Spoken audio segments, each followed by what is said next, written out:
اكبر كلب ابن كلب ابو التكتك للمتمرس، ايش حاط له؟ يسترون بالدين، حاط له صوره علي بن ابي طالب، لا شافك ابو الحسن علي قواد يا ساقط. انتم بشوف بدايه المقطع، اول ما شغل المقطع تطلع عندك التكتك شويه من عدم بينه. هذا مو ذبي راس الافطار كسر على البيت، عباله شنو؟ عباله بني اثنين البرابيق، عباله راح يخمطن واحده من راح راسه يصعدنها. بس الفقره وين؟ المؤسس الرئيسي لهاي القضيه. انتبهتوا على ذيك القحبه البربوق الواقفه بالركين؟ يا ريت البيوت تساعد ولا تخاف من العشاير، راح ترجل من العشاير اللي ما تحترم القانون. وعرض العالم ترى مو مطشر، مستورات وقعدات بالباب وبعدين صغار، بدك اياه لين الستر من الله، لين العوائل خوش وادم. فدفع الله ما كان اعظم سترن الله سبحانه وتعالى.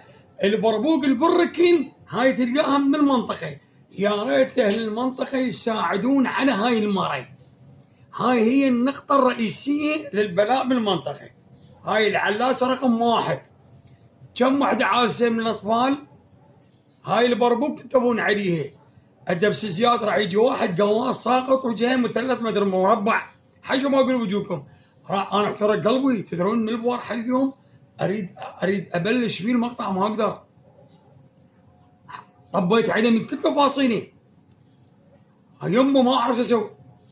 زين برابيق النسوان التشويش شو قابات هالايام، مع احترامات الشريفه والطاره والعبيبه. شنو اللي قاعد يصير؟ دماغ الدوله القوميه والكاميرات دارسه الدنيا. من الطفرين يعني يجيبوكم لو بالصحراء شلون طبيتين، ما ظل شيء. مكافحه الاجرام راح تجيب شلو الامن الوطني للمخابرات، عم الداخليه غير الطق بالكاع، انت المخابرات شربت نفط. هذا كون ابو التكتيك احطه واحط عليه شنو؟ اجيب عليه حادله وما ارحمه. هن ذن ما ارحمه. يم هاي البركن، يم اعطوني اياها لي البركن. اشتاب لابو فاضل شيش هالمتنه احميه واحطه بيها من الركن وطلع من الركن الثاني. بربوق انت اختصاص، انتم منتبهين عليه لو لا؟